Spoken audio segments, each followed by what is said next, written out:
All right. So, as an introduction to our look upon the Catholic view of gender, this introduction will serve as an introduction for all of the videos in the sequence. The purpose of this is to be instructional, is to educate people about what the Catholic Church teaches.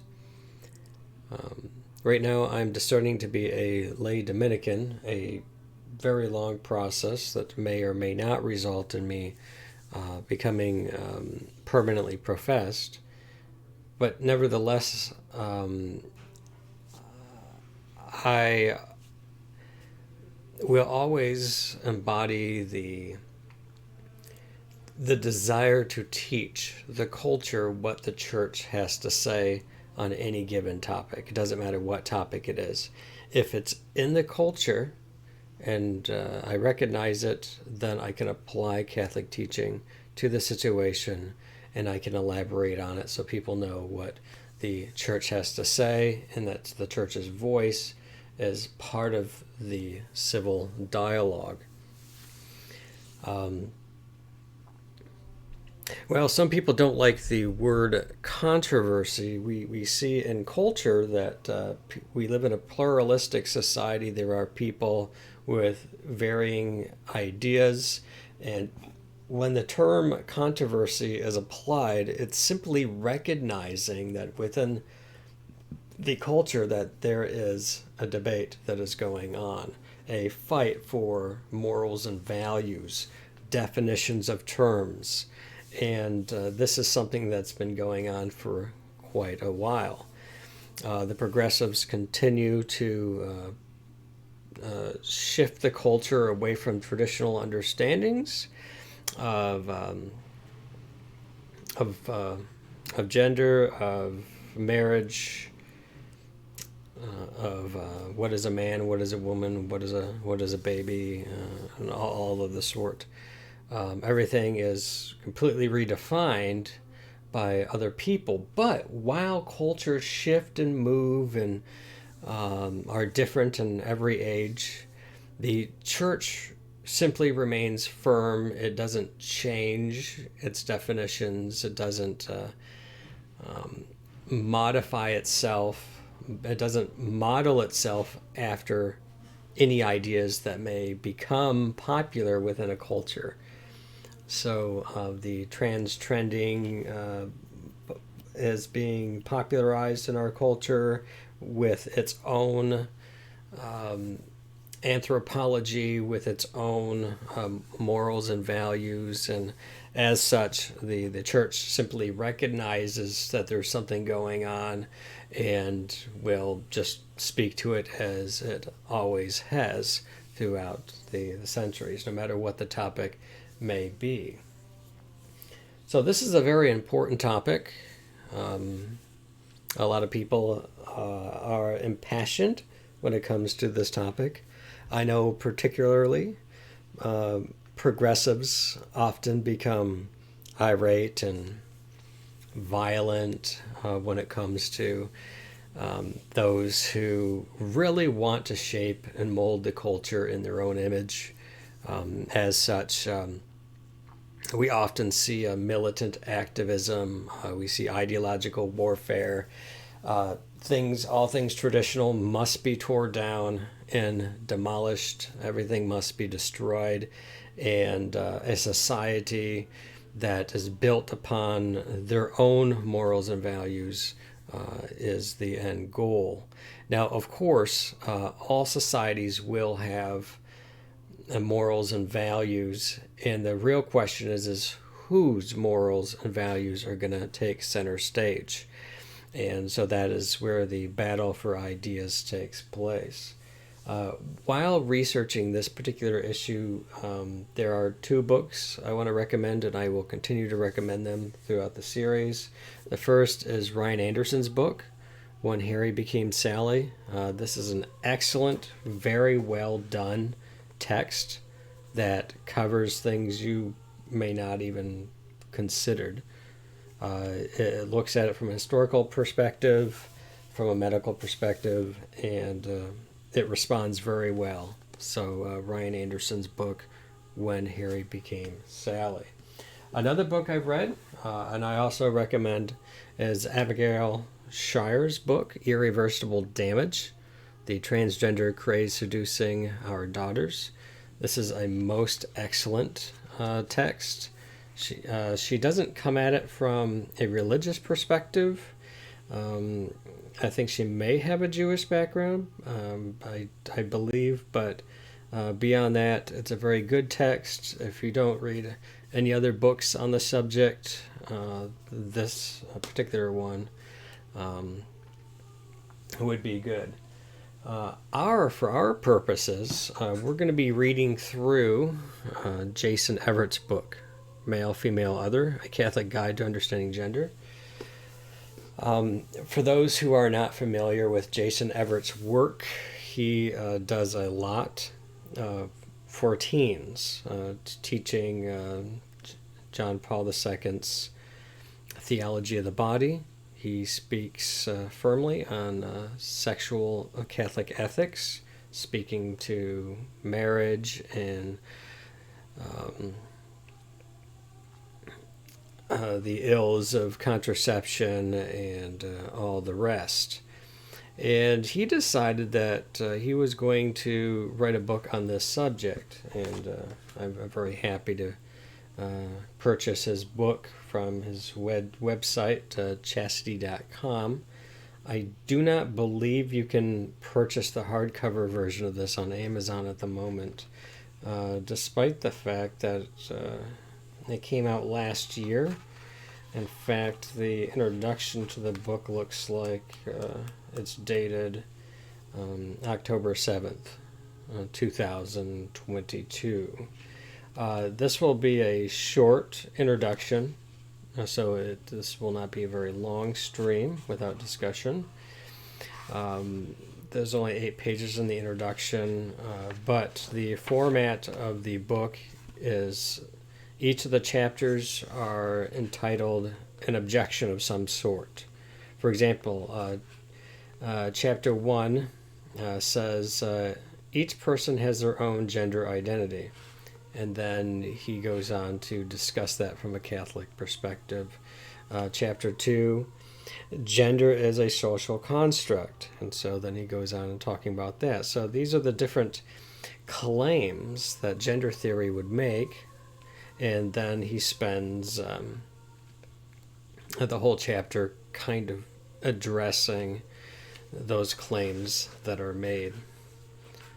So, at the age of 12, Clara began feeling increasingly uncomfortable with her body. She wrestled with anxiety and depression and understood that puberty could be a tumultuous time, but this felt different. She was an outlier at school. It didn't fit in with the other girls and began questioning the source of her distress. One day, a recommended video appeared online of a charismatic individual who had likewise wrestled with her female identity, but at last found peace by identifying as male. After viewing a slew of similar videos, Claire felt that her discomfort finally had a name. She thought, quote, maybe the reason I'm uncomfortable with my body is I'm supposed to be a guy, end quote. She eventually mustered the courage to inform her parents that she felt she was a boy and wanted to transition by receiving hormones and a double mastectomy. That progressed quickly. Her parents, both scientists, took the news well and immediately began researching how to best care for her. Most of what they found online told the same story. Quote, if your kid says she's trans, she's trans. A parent's job is to accept this reality and help her transition so that she can thrive, end quote. But something in this treatment pathway felt incomplete to Claire's mother, who had a doctorate in pharmacology. As the family began spending more time together and less time on screens, Claire began questioning whether she had internalized rigid gender stereotypes that might be causing some of her distress. Looking in the mirror, One day, as she was trying to present in a masculine way, she recalled, quote, my baggy, uncomfortable clothes, my damaged short hair, and my depressed-looking face. It didn't make me feel any better. I was still miserable, and I still hated myself, unquote. Her distress slowly began to lift. Quote, it was kind of sudden when I thought, maybe this isn't the right answer. Maybe it's something else. But it took a while to actually set in that yes, I was definitely a girl. Claire's dysphoria dissipated, and she gradually felt at home in her own body. However, many individuals who experience gender dysphoria or who identify as trans haven't experienced the same resolution. The daily stress and discomfort they experience is often difficult for others to comprehend. Imagine dressing as the other sex for one day. Imagine yourself in the mall, at work, in the gym, in church. What would you feel? Uncomfortable? Disingenuous? Judged? No matter how distressing the experience might be, you could at least look forward to the end of the day when you could discard the attire that felt so inauthentic. But what if it was your own body that felt out of place? Euphoria is a feeling of blissful happiness, contentment, and excitement. The opposite is dysphoria, a feeling of sadness, uneasiness, and dissatisfaction. Coming from the Greek, difficult, and pheron, to bear, gender dysphoria is when a person feels distress over the incongruity between his and her sex and their self-perception or deeply felt experience regarding that identity. One individual remarked, quote, sometimes dysphoria is described as being in the wrong body, but I think that's just a convenient description of something very difficult to describe, end quote. The distress can fluctuate and be relatively easy to manage for some. For others, it could be experienced as a constant and debilitating self-hatred. One man shared with me, quote, if I am presenting myself as a man in order to please everyone else, then that makes me super lonely because I'm forced to live their vision of who I am instead of allowing myself to outwardly express my own internal life, end quote. Similarly, one woman described her experience as spending, quote, decades in a body that feels simultaneously dead and like an eternal wellspring of agony, end quote. Individuals who experience gender dysphoria or who identify as trans, the two are not synonymous, often face many other challenges beyond the incongruence they feel regarding their body. In one survey, of more than 6,000 individuals who identify as trans, 57% of them have family members who refuse to speak to them. They may also struggle to find gainful employment and sometimes resort to sex work or begging in order to survive, thus exposing themselves to the dangers of both lifestyles. One such individual who lost his job and became homeless recalled the desperation he felt. Quote, I'm screaming at God, saying, why are you letting this happen to me? Why? Why me? What did I do wrong to you? End quote. If Christians spent as much time talking to individuals who identify as trans as they do talking about transgender headlines in the news, the world would be a better place. Unfortunately, the subject has sometimes been reduced to nothing more than a heretical ideology that needs to be defeated and disproven. And of course it does. With the subject of gender serving as the battlefield, those labeled as hateful, transphobic, right-winged fanatics, end quote, align their forces on one side of the culture war, while the confused, woke, left-wing snowflakes stand in opposition, poised to counterattack. The scene could also be compared to a husband and wife having a shouting match while their distressed child sits on the floor between them, feeling invisible. While it is true that there is a time and place for civil discourse, and that the matters at hand are crucial ones that rightfully stir up passionate debates, Argumentation alone is not a sufficient response to the transgender question. Dialogue is needed. Ideologies must be challenged, but first, individuals need to be heard. One thing that I have made very clear these many years is that ideas should be critiqued while people are loved. And often people internalize ideas and then they think that because those ideas are challenged and therefore they are unloved, which is not the case. And should not be the case. One way I attempted to express it from a Catholic perspective, and putting it in a vacuum for a moment, I have very specific language and concepts which I use to describe the nature of the human person. So what is the essence of man? What am I? So I use the language of Catholic theology in order to express that. I'm a hylomorphic being. I have an immaterial part of myself. I have a will. I have an intellect. This makes me different than all other animals on the planet. I've been endowed with rights by the Creator. I have been made in the image and likeness of Christ, and so on and so forth. Very specific things that a Christian would say, well, this is the Christian identity. What is a person who is a sinner, has been redeemed by Christ, and now attempts to live a new life? There are very specific words and expressions and definitions that would be used in order to conceptualize all of those things. And I think it's important for us to be able to think through those kinds of questions. But when those aren't the tools that we have, when that's not the language and definitions that one uses, but rather employs or absorbs things that float around in the culture, such as gender ideology, which doesn't have a very long pedigree in recent scholarship,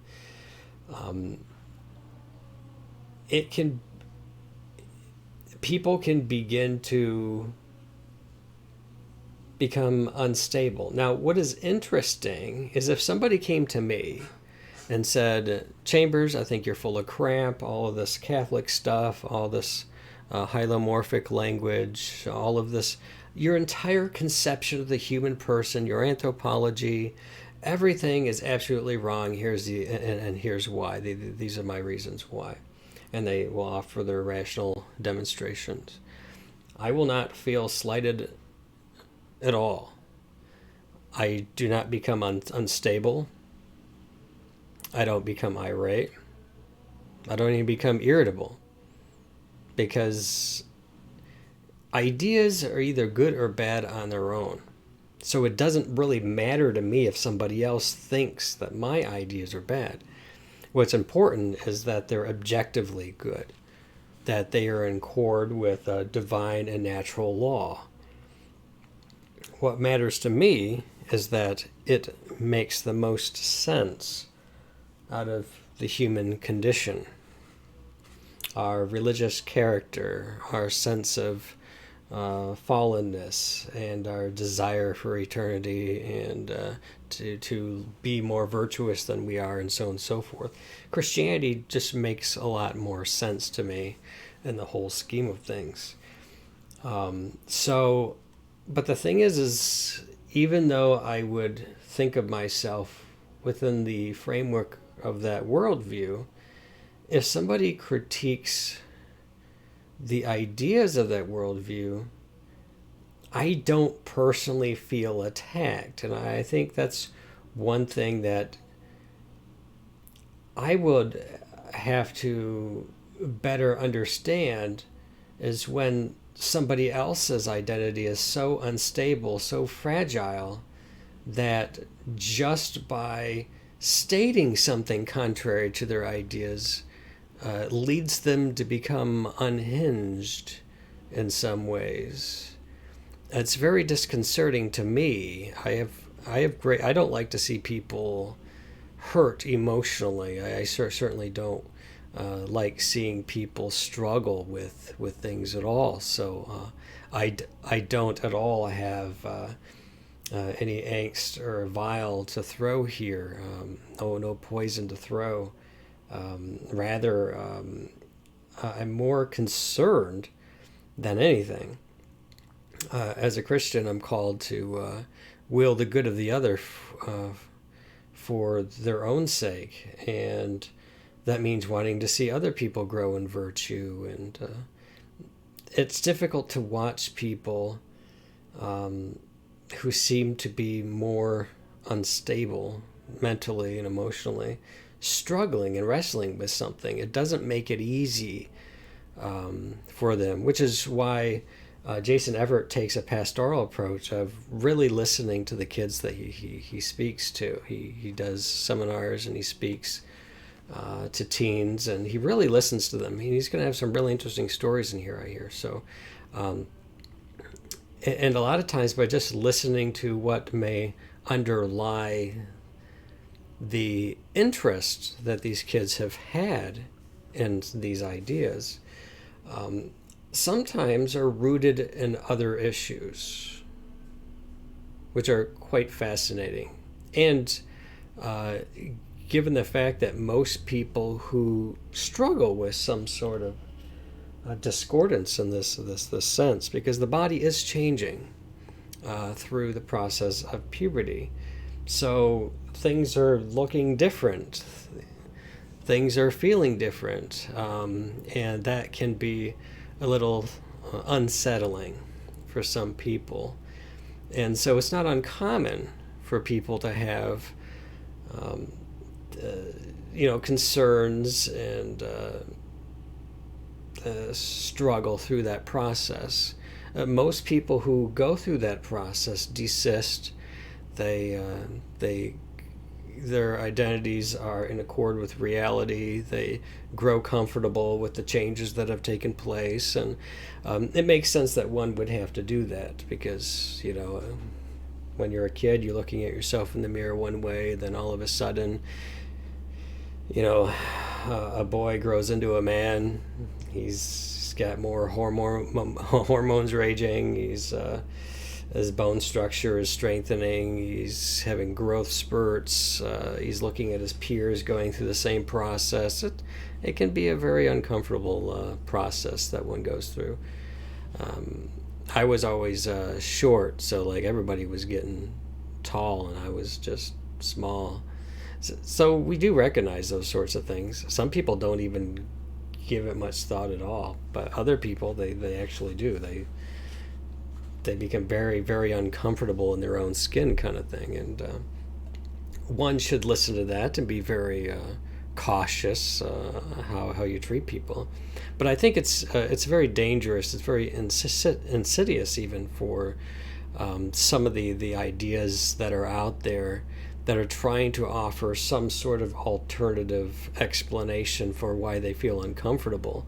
Especially with so much desistance, it makes it odd to me why there's so much insistence that kids who are going through these kinds of difficulties should internalize these other worldviews. I'm sure that's exactly the reason, Zuckerberg, that must be it. Although I don't get ads watching my own channel, oddly enough. I mean, why would I? But what I think is important to listen to people's heart. Listen to the struggles that people are having. We all get insecure at times. We all have some uncomfortable things that we go through and feel and whatnot. And I'm 41 years old. I still struggle with my emotions. And sometimes I don't even know why. I'll go to work I'll feel really, really uncomfortable.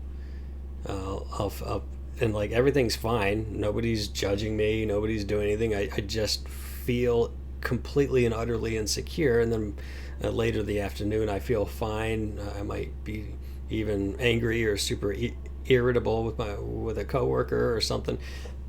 I don't always have an explanation for why I feel such intense emotion and why it's very disturbing to me. It's so uncomfortable. I just want to go home and lay in bed. Um, but the farthest thing from my mind is attempt to describe that as, well, I'm feeling this way because I'm not identifying as a woman or something like that. Um, it's it's something I think becomes overly self-diagnosed in people as well, particularly as people are watching very popular YouTubers, TikTokers, and others, and it almost becomes, oh, I feel that same way. Um, I feel a bit dysphoric. I feel a bit uncomfortable. Oh, and this is really cool. There's other people who feel the same thing, and it almost becomes a badge of honor for those who stay in it.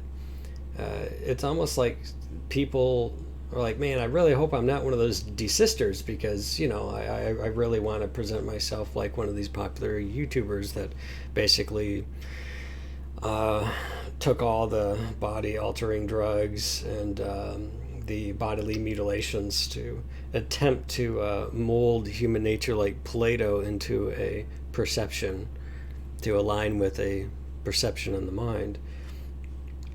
And I'm not sure I quite understand that, but I can see that for some people that may be an underlying issue in there. It may not be well known or predominant.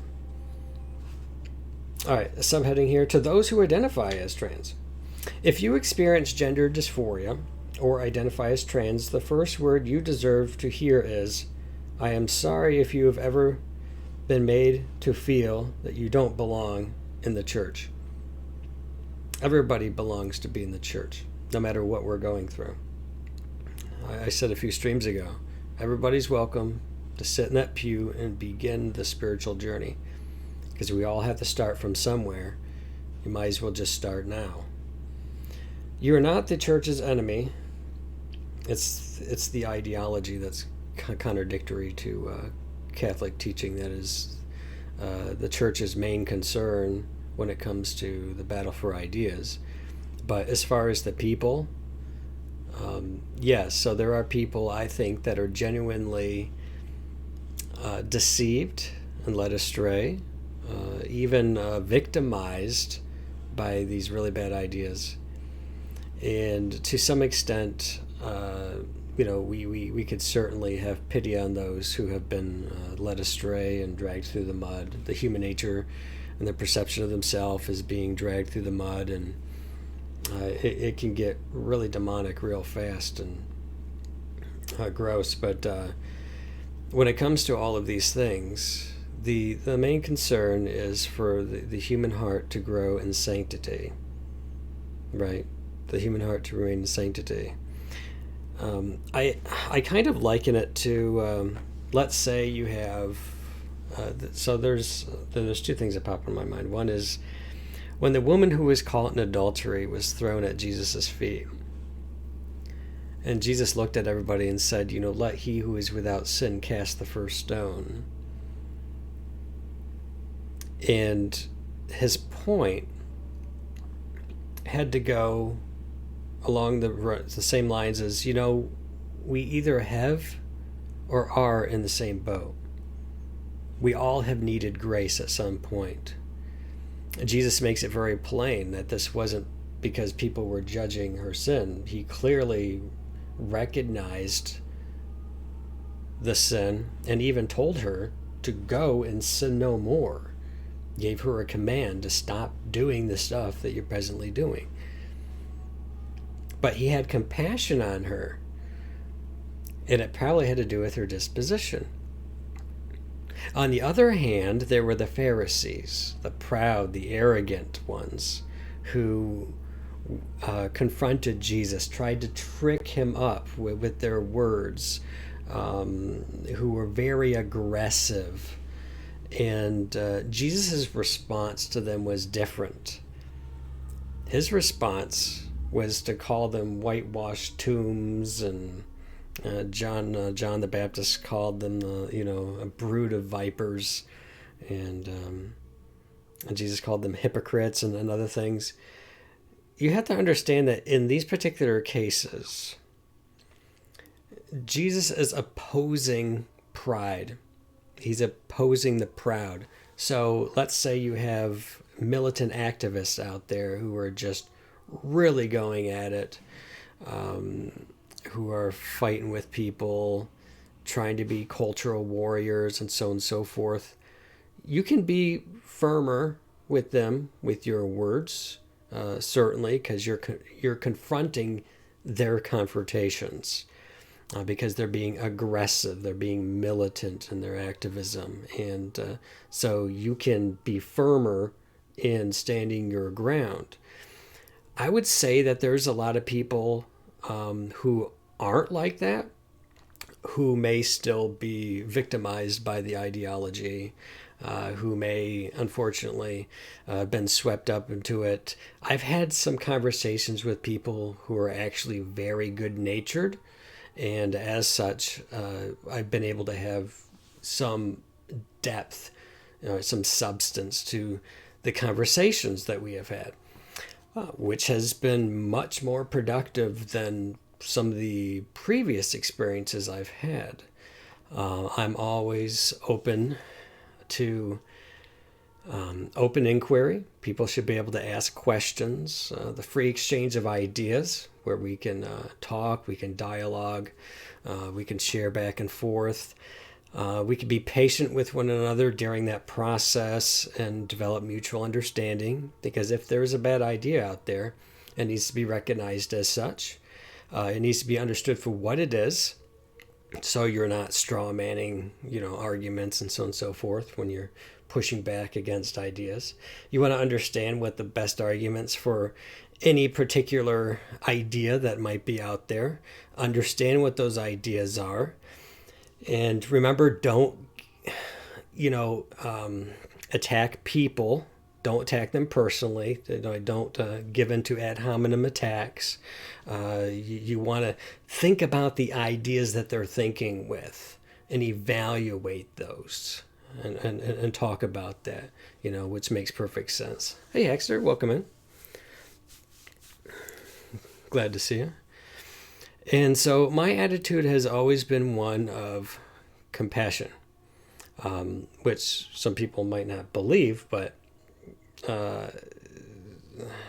we need to be good-natured towards other people too, because believe it or not, there's a lot of people out there who, particularly teens who are growing up being influenced by clubs at school, social gatherings. We've seen kind of a rapid onset gender dysphoria among a phenomenon among teen girls, which has really flipped the stats.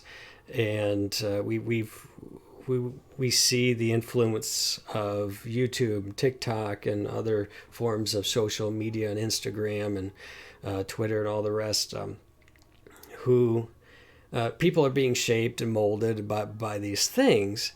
And people, just like anybody else, are trying to figure it all out. Right? They're trying to understand their youth. They're trying to understand who they are, what their place is in the world. And some people are in a real vulnerable place who might be more vulnerable and who might be more susceptible to these kinds of ideas that are even targeting youth at a time when they're very impressionable, when they're in the throes of asking some of these questions for the first time. I mean, I'm 41 years old. I've only recently really tried to dig down deep into what is freedom? Like, how should I conceptualize that? I've gotten better in answering the question, but I don't think I ever really just sat down and just, what are the limits to this? And so on and so forth. So youth are asking all kinds of really interesting and important questions about who they are. And the ideas, right, the language and concepts that they are being fed, with which they, through which they come to think and come up with intellectual constructs and process information that's being presented to them, is it can be very damaging to youth. So yes, so understand that if you're an individual who think that the Catholic Church hates you simply because of how you have come to answer certain questions in your life, that's not true. Christ died for you as well. It's very important. Okay, there's room. When you come and sit in the pew and you start your spiritual journey, there's room to navigate through questions about identity. All right, it's very important. So I apologize if this has not been your experience in the past. We see you. We understand that you didn't choose some of the struggles you're going through. The feelings you experience and the questions you ask are not acts of disobedience that incur the constant displeasure of God. You may have experienced rejection within your family, your faith community, your school, your workplace. You may struggle to accept yourself. But I'm willing to bet that you're not trying to wage war against Catholicism. Some might be. I want to bet that most people probably aren't going out of their way doing this. You're more interested in living a peaceful life and becoming fully yourself. You're probably open to having God in your life, but you're not always sure what that looks like. All you want is to be authentic, and that desire for authenticity should be deeply affirmed. You're not trying to deceive anybody. You simply want to discover and live out the identity that aligns best with your personal experience. You're not seeking vain attention, though once again, some of you might be. And if anything, you'd probably prefer to blend in without strangers looking twice at you. If you're wondering what God thinks about all of this, know that the church's answer to your questions is not repent and just pick up your cross. No, there's much more that we could say. Granted, we all have plenty to repent for, all of us, and the cross is an essential element of Christian living, of course. But God loves you right now, even as you read this or hear this. No matter how you identify or express yourself, you're not forsaken. Christ died for you. You can begin a spiritual journey with God. As cliche as it might sound, God has a plan for your life. If he could say something to you, it would probably be, "Come to me, all who labor and are heavy laden, and I will give you rest."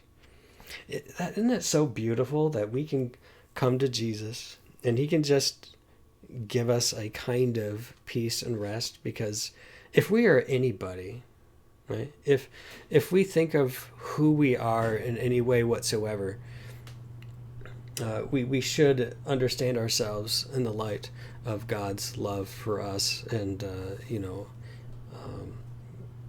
Christ as our Lord and our Savior. Now, if you're open to this invitation, I ask one thing for you. Please be patient with the church as we learn to navigate this subject together. Although the church has an unfathomable treasure of wisdom, Christians are just beginning to understand and engage with individuals who experience transgender inclinations. Humanity, throughout all of history, we've experienced a wide range of inclinations.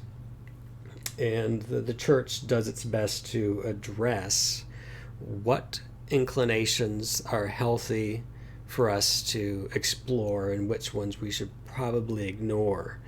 And these inclinations can range from things that could actually end up lead us into jail. Some may be a little bit more trivial, but nonetheless, just because we have an inclination doesn't mean that it is good for us to indulge it. In fact, he may not say it, but it certainly seems to be pertinent now, and that is that you, are not the sum of our inclinations and ideations.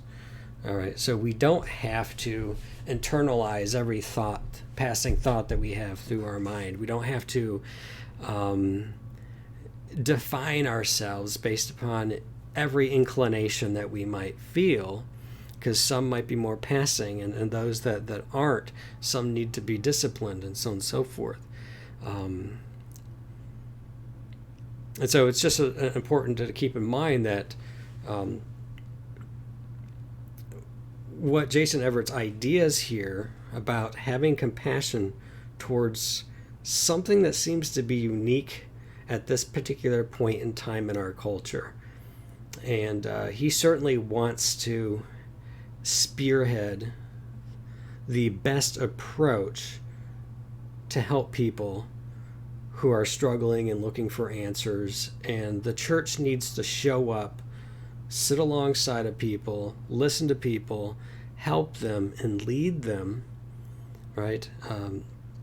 And this of course, involves one's conscience being formed by Catholic moral teaching, the intellect being, informed by Catholic teaching, so that we could live properly in the pursuit of holiness and the development of virtue and human flourishing.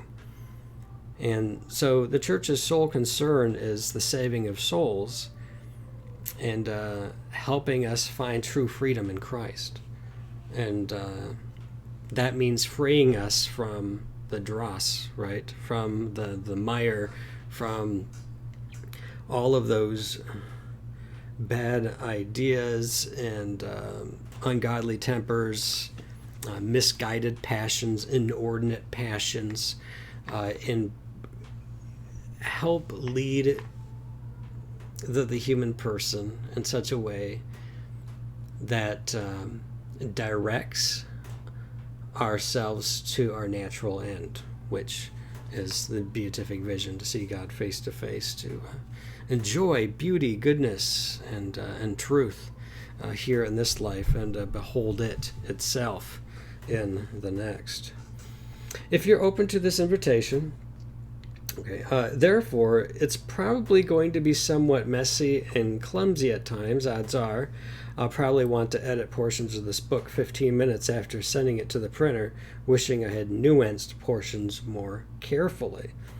You might be disappointed in the tools, or lack thereof, that are available to you within the church at this time. In fact, one individual reached out to me and lamented, I haven't found any meaningful Catholic resources that offer counseling, support groups, retreats, or even simply a warm welcome to people who struggle with gender dysphoria. All I can say is this: we're working on it. Many compassionate and faithful Catholics are developing these things right now. Because you deserve love, you also deserve the truth. In this book, my hope is that you will find both. These pages will offer you consolation and challenges. It will invite you to question some of the ideas you may have heard before, while reminding you, as one individual with gender dysphoria reminded me, that you are not a problem to be solved, but a mystery to be loved. Now, for those who do not identify as trans, this is what Jason Everett has to say to us. So he's taken a real pastoral approach. I really appreciate that. Mainly because people don't care how much you know until they know how much you care. I mean, genuinely. It also reminds me of something that John Wesley said when he said that, you touch a heart before you reach for a hand. Right? So you want to try to make a difference in a person's life, and that doesn't always mean that in this moment always we're out to win an argument. It involves that, but we don't have to hash out everything every second all the time. Sometimes we can just play some video games and not talk about things that we presently disagree with. Some have made it very, very difficult for those kinds of relationships to develop because some people, unfortunately, are so opposed to any ideas that are contrary to their own that they push everybody else away. Now, unfortunately, that kind of behavior is very cultic. This is the kind of thing that, this is the kind of situation where when family members get together to have some sort of intervention to get you out of that cult and help to deprogram one from that kind of isolationist mentality. It's okay to have friends that are different and who think differently. And it's okay to build those relationships where you genuinely care for the other person. And over time, because you care for one another, you will have the tolerance to go through the process of having those really difficult conversations in the areas where you do disagree on something at the moment. Because, like he says here, because you deserve love, you deserve the truth. So there's going to be conversations that do, in fact, take place. But you have to be open to it. And if you're not, then I'm sorry to hear that. All right, so for those who don't identify as trans, if you're a family member, educator, or friend to someone who identifies as trans, it's likely that the subject of gender often leaves you feeling perplexed. You may have heard that each person has something called a gender identity that is in the brain, but not in the body, in that it's a social construct and not defined by stereotypes, that it's innate and unchanging, but is sometimes fluid and can change every day and even every few hours. Especially for adults who aren't familiar with current terminology, the terrain can feel mystifying. Everything I just read makes sense to me because I'm familiar with it, but it's also, from a Catholic perspective, nonsense. And that's what people have a hard time with. So you're not alone if you're confused by hearing any of these things. Young people often experience feelings of bewilderment as well. For example, at the University of Essex, the Trans Inclusion Guidance document informs students that those who are pangender identify with a multitude and perhaps infinite number of genders.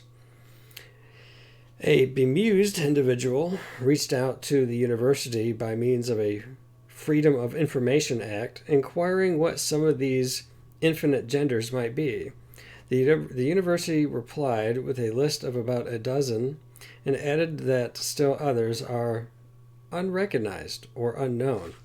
Unfazed, he inquired how they might be able to count the genders if they were unrecognized and unknown. Acknowledging that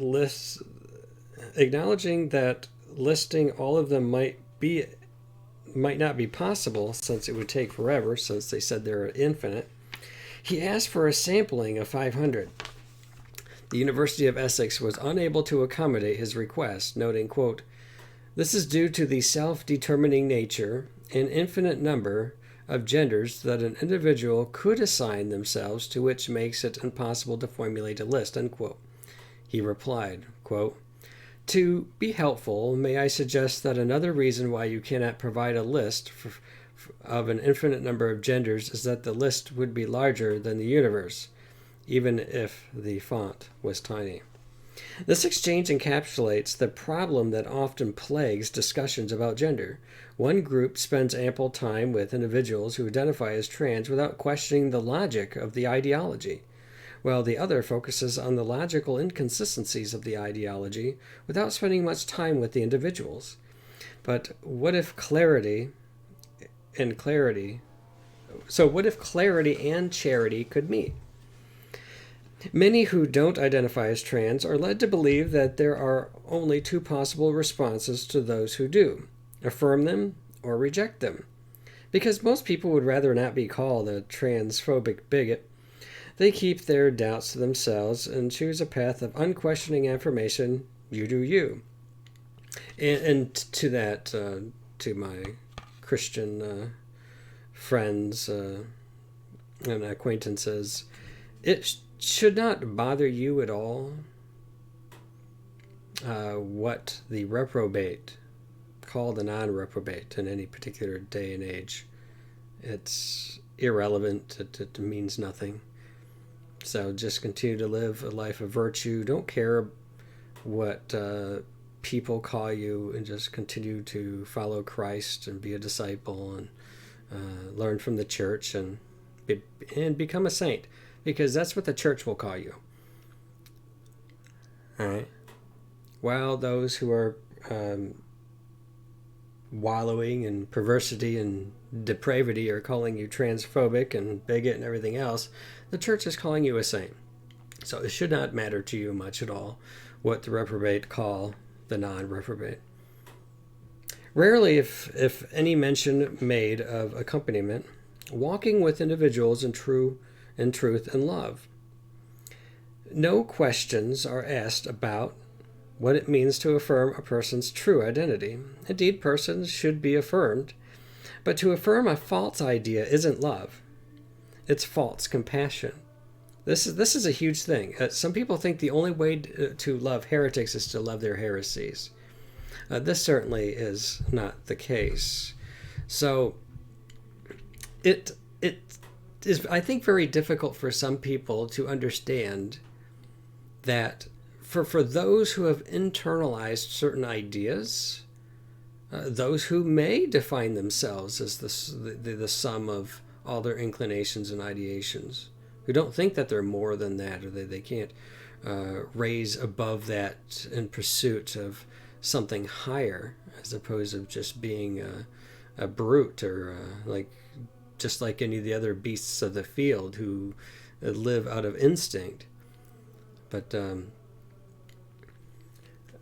people who, for whatever reason, I think in a way won't allow themselves to be loved if it's not through the filter of their ideology. Perhaps that's an even better way of putting it. They will not allow themselves to be loved, to be cared for, unless it is through the filter of their ideology.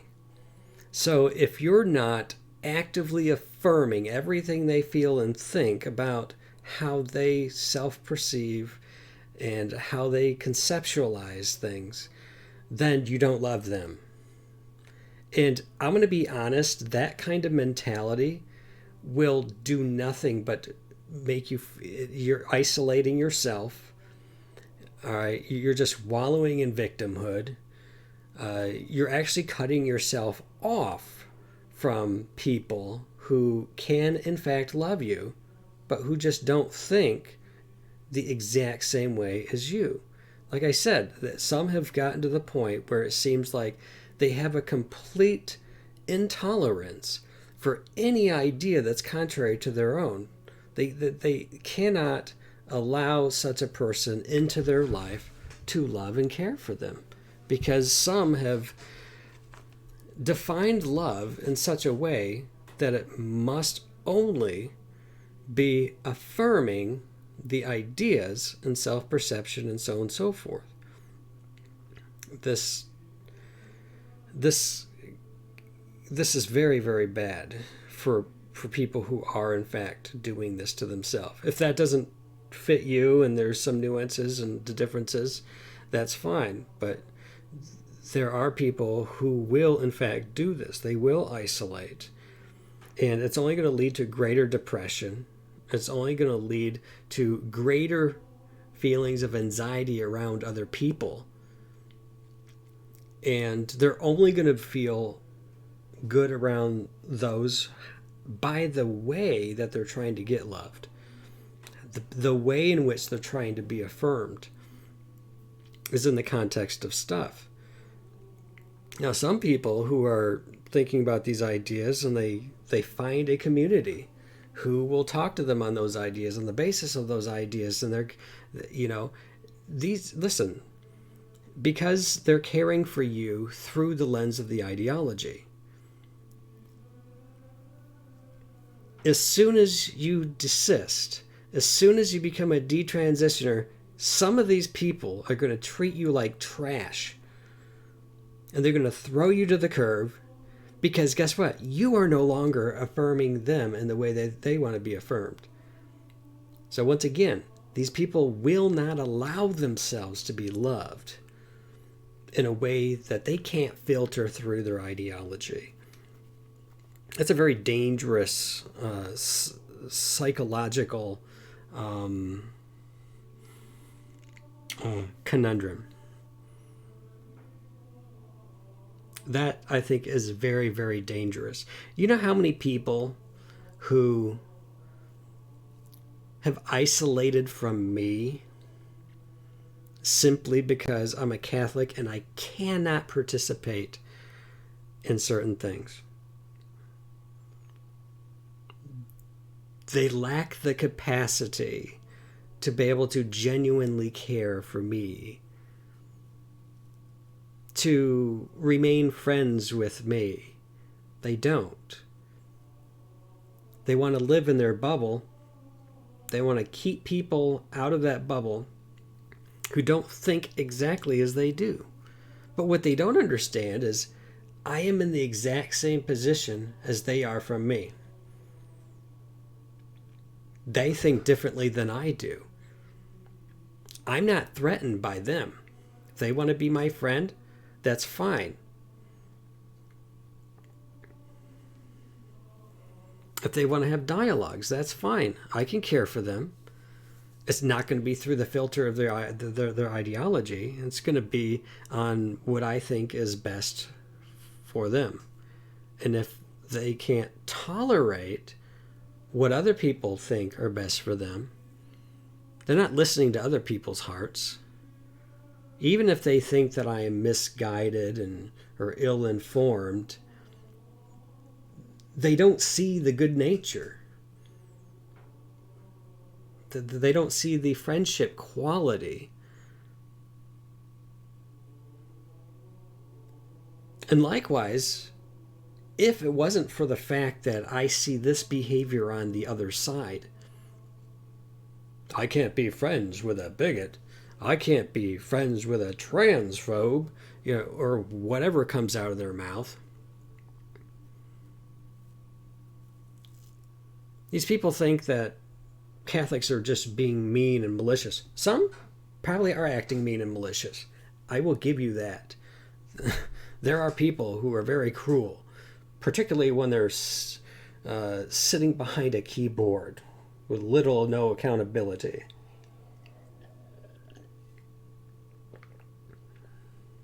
That's why social media isn't all that good.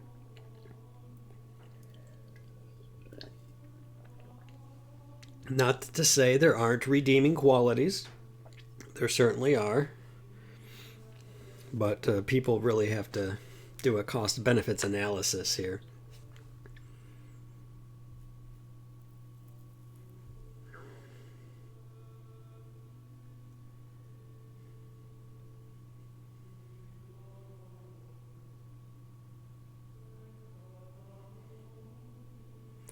I think it's really difficult to see.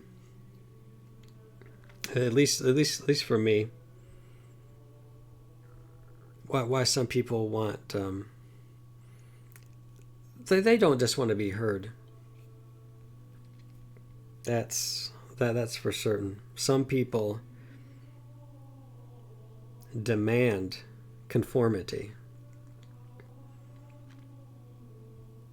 That doesn't make friends, folks. You live in a pluralistic society.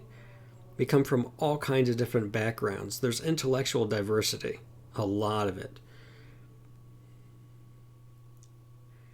You need to learn how to be friends with all kinds of different people. It's a mark of maturity. Grow up, honestly. Lovingly, of course.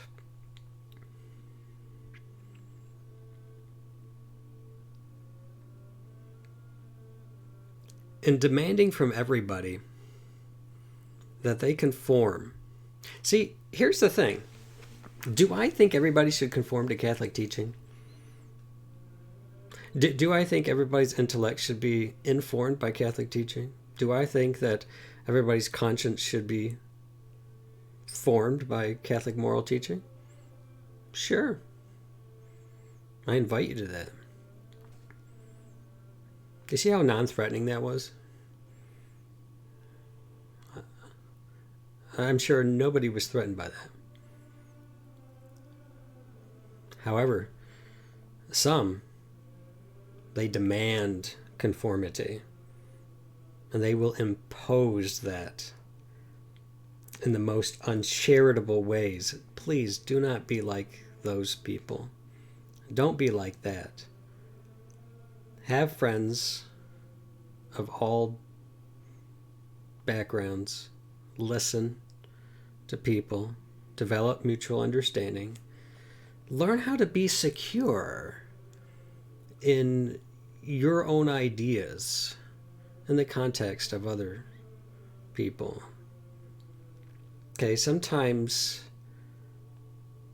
dialogue is not always clean and neat. Sometimes it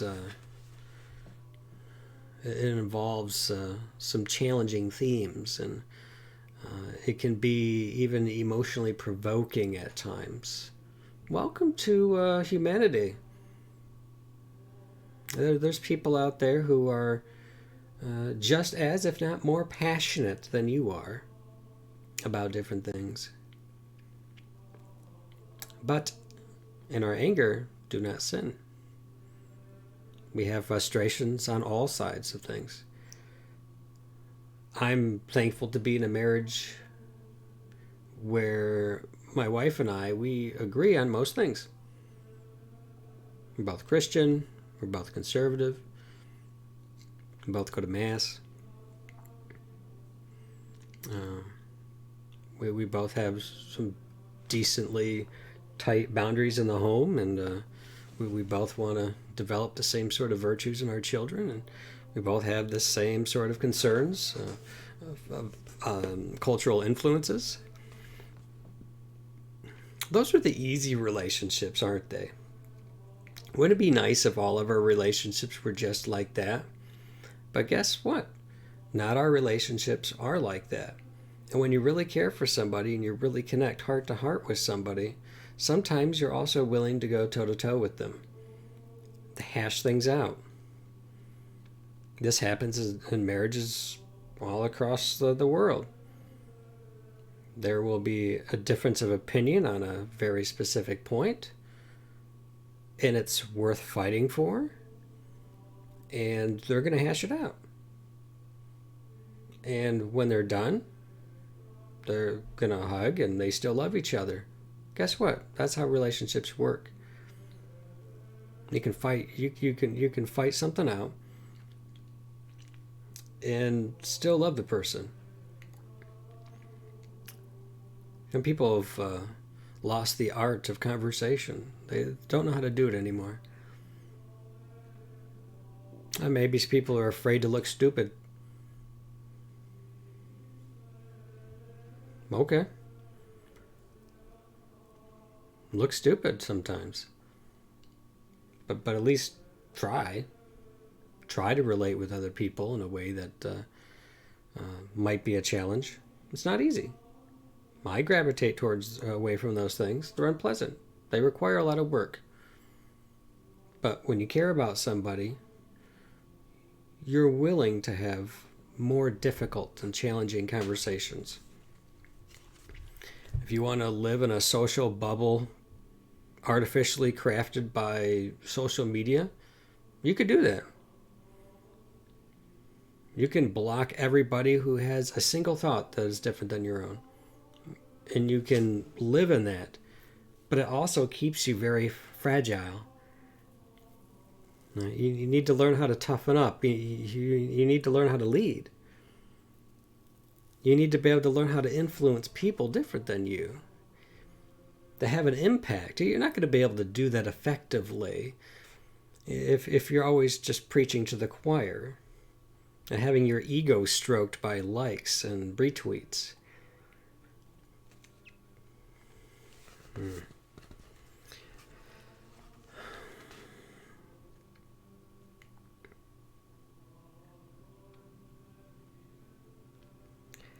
I also shared this manuscript with those who do not agree with the church's teachings. Good example. And they have likewise been gracious to helping me to nuance the content more carefully. But perhaps more importantly, I have shared the document you're about to read with individuals who identify as trans or who experience gender dysphoria. Their feedback was the most helpful of all. The issues in this book are presented in a format similar to what Thomas Aquinas used in his classic work, Summa Theologiae, or Summary of Theology. In it, he presents a simple objection in the form of a statement, then offers a series of points to support that claim. In doing so, he does not offer a straw man argument that is easily dismantled, but aims to present the objection with equal or greater clarity and persuasiveness than his opponents might. He then affirms the truth to be found in the objections and builds upon them to arrive at a different conclusion. For Aquinas, the purpose of debate was to journey toward truth together rather than entering into a competition to score cheap polemical points. This is actually quite interesting. I, for example, would not be interested in finding the weakest arguments for a position and then just sweeping them away. Hey, look at me. I can demolish weak arguments. Yeah. It just doesn't seem very courageous, I guess.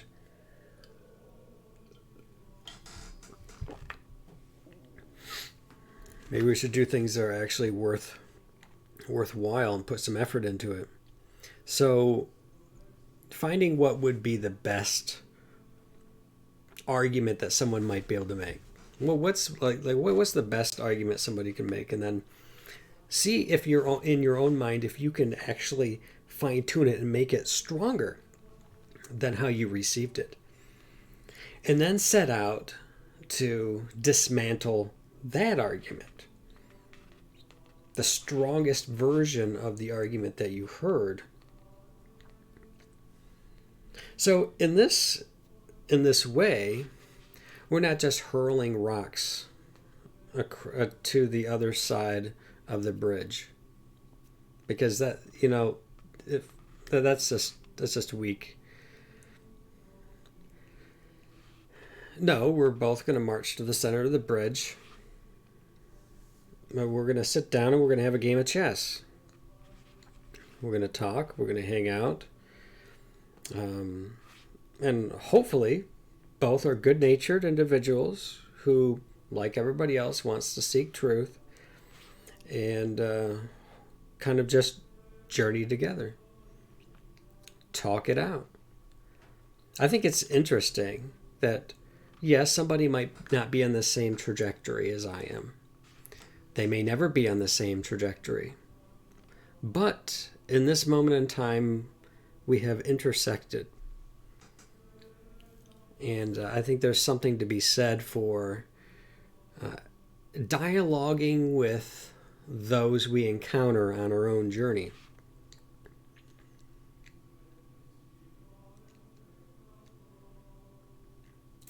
It can even be an act of providence.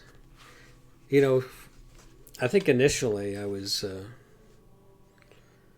experienced a lot of confusion, rejection, bullying, ostracization.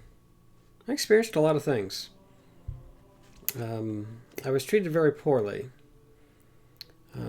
for simply doing what I thought was right, and that was creating an environment where we all could just play video games without being confronted by what people like to do with their genitals and what weird sex stuff people might be in, or what fetish somebody is interested in, or what philosophical view of man a person might hold. Those are, I suppose, interesting conversations in their own right at the proper time, but when I'm just trying to build friendships with people and play some video games and stuff, I think there's a charitable way of respecting the pluralistic society we live in. Respect the fact that there are people from different walks of life, and some people just want to kind of have a hobby and just kind of escape from the hustle bustle of life and just hang out and have a beer and play a video game. And those spaces are shrinking because of this kind of immaturity that people have. Yeah. While I certainly would agree that people can have their own clubs and people can assemble and people can seek out others who share similar sentiments and so on and so forth, turning every space into that is incredibly narrow-minded. And it certainly doesn't have the overall care and concern of the human person in mind. If ideological conformity is the benchmark, is the cost of admissions into what should be just a general hobby space, they have gone off track.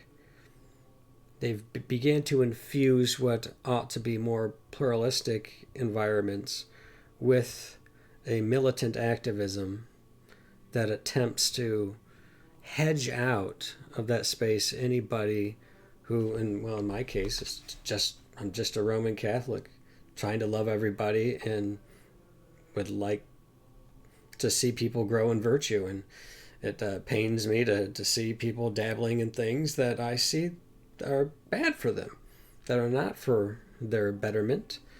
It's not good for them at all. And so it's tough to see, but I think what's important though is that the purpose of debate even is not so that we hate each other after, but after a debate, like if I were involved in a public debate with somebody, after the debate, go and have a beer and just talk, hang out. I mean, I don't know who ever got the idea that, well, you don't think like me, so therefore I'm entitled to be uncharitable towards you. That's not how that works. And not only that, do they think they're entitled to be uncharitable to other people? They think that they're actually doing a virtuous thing. Now, how deluded is that?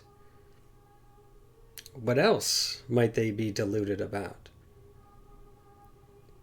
So I find it very difficult to want to remain friends with people if they're going to act like that. That's it's not the kind of people I would want in my life if that's how they're going to be. The thing is I would like people to conform to Catholic teaching just as much as some people might like for me to conform to their own ideas. We influence each other, right? But the thing is Scripture tells us that we need to do this with love and gentleness. Right? We need to be charitable with other people. I think it's okay at times to take a flashlight and kind of shine it in front of the first few steps in front of a person so they can see where they're walking. It's quite another to take that flashlight and just shine it right in their eyes. There's a right way and a wrong way to present information. So what follows here in this book are 18 of the most popular claims in support of gender theory. Some chapters might be most helpful for university students taking a gender studies class who feel uncertain about how to reply to the claims presented by the professor. Other chapters might offer clarity for parents, educators, and leaders who care for children who experience gender dysphoria. Finally, my hope is that much of the content will be thought-provoking for those who experience a discord between their sex and their identity. Altogether, the goal of the work is to respond to the challenge issued by St. John Paul II just before he began delivering a series of addresses known as the Theology of the Body, when he said, quote, "The truth that we owe to man is, first and foremost, a truth about man." All right, so that is the introduction to Jason Everett's book with my own comment.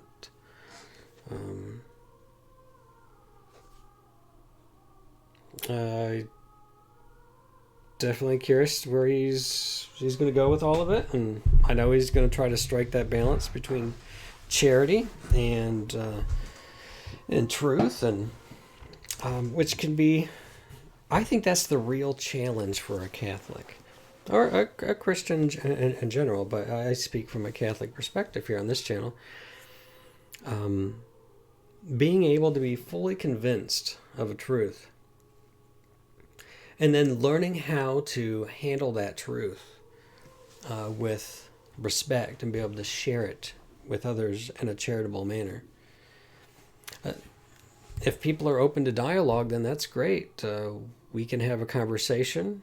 If people are going to isolate and demand that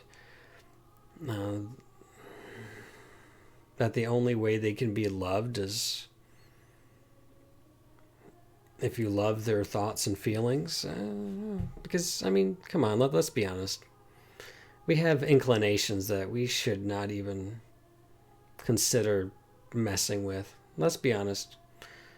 We have thoughts that run through our minds, but sometimes we should just leave it alone. Just if they're pervasive and persistent and they're disturbing, seek psychological help. But if it's occasional and you can manage it, kick that stuff out of your head. Not all ideas are equal. There are bad ideas out there. Some are more dangerous and pernicious and harmful.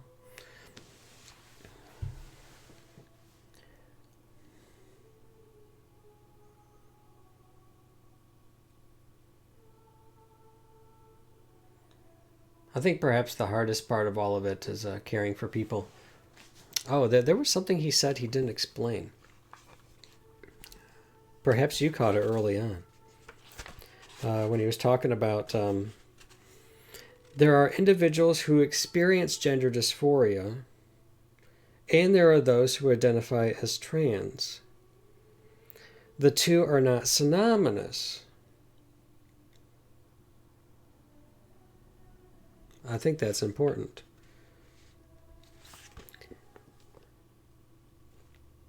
One distinction that I too have made along these lines, there are some that actually do fit the DSM-5's criteria. And I think that every time he uses the term gender dysphoria, he's actually talking about somebody who has a diagnosable condition. And that requires the persistence. Now, there's some people out there who have said, oh, yeah, I definitely think that I'm a man, or I definitely think I'm a woman, but I'm not uncomfortable with the body that I am. And so therefore, I'm not gender dysphoric because there's a criteria of being uncomfortable.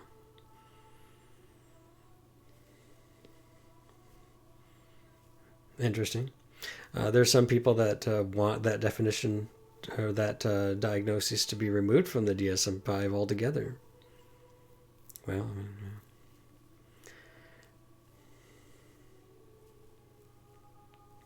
I'm sure we'll dive into some of those things. But I think the aspect of it is not whether or not a human person can experience dysphoria of one way or another. There's bodily integrity um,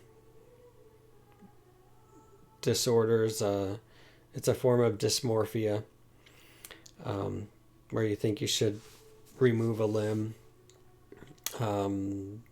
There are people who are skinny, but I think they're fat. There's all kinds of ways of that discordance can occur between perception and reality, and this is a real mental health issue that involves all kinds of different topics.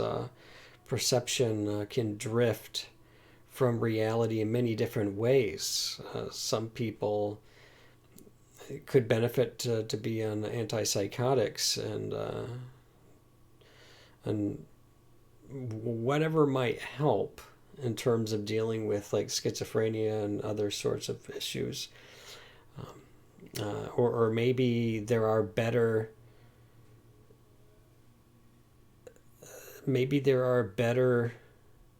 like if something like this desists like 85% of the time or more, and but yet we're still seeing an explosion of interest in it, tells me that there's a lot of self-diagnosis going on, and a lot of overt medical diagnoses as well. This certainly, I think, was true even in my youth, where a lot of kids were being diagnosed with ADHD and stuff like that, and um, it, and sometimes we just have to ask whether or not it's being overly diagnosed. It's certainly, from a financial standpoint, it's always better for there to be more people to be diagnosed on something, because if a person has a medical condition, then you can develop a medical treatment for it. And in the case of what we're looking at today with chemical and bodily mutilations, these people are entering into a lifelong relationship with medical interventions. That is a huge cash cow. Absolutely. And I fear that this is particularly in something when these things are desisting so often. Why would we be so quick to use this diagnosis when maybe they're struggling with something else like autism, or maybe they're just dealing with normal um,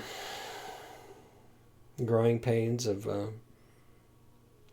feeling awkward in a changing body through puberty. It's a pretty awkward phase. We always talk about that. It's awkward. Reminds me of that scene in Deadpool when he goes up to Fire Fist. He's got the trainee. This is a Deadpool too. And he puts his hand on his shoulder or something. Like he's like, you're experiencing a lot of changes in your body's going through. It's funny. He's and yeah, it's true. That certainly is and should be our concern first and foremost before jumping to any other kinds of conclusions. Because it really does sadden me to hear stories where a girl who was 12, raped by an uncle, twin brother was in the room, but untouched, and then through her trauma concludes that if she were a boy, she would have been safe, and so develops a desire to actually be a boy. Or this is true when young boys see a sister, a baby sister, because they get all the attention. Maybe that child can do no wrong, and so the child thinks, oh, okay, well, if I want to be loved by my parent, I need to be a girl. And the thing is I'm using those words, but these are just things that sometimes people feel as a kid, and they can be confused by it and come to conclusions. We often feel all kinds of things in our youth, and we often come to conclusions about those things that we have felt. And unfortunately, sometimes those things go unchallenged when we can better reason through and be more objective concerning past events. So, all right, everybody. I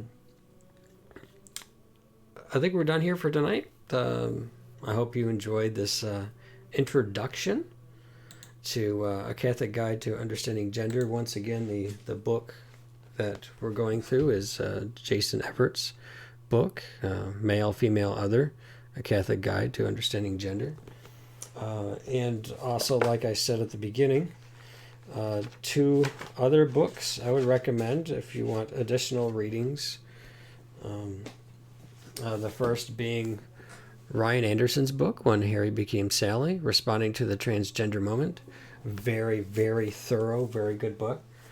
And also Irreversible Damage by Abigail Schreier, The Transgender Craze Seducing Our Daughters. Both very good books. I read them, and it's helped me to better think through and articulate some of my thoughts in this regard. So we'll be back again with another. We'll do chapter 1 when we come together again. So thanks for hanging out. God bless, and I will see you again.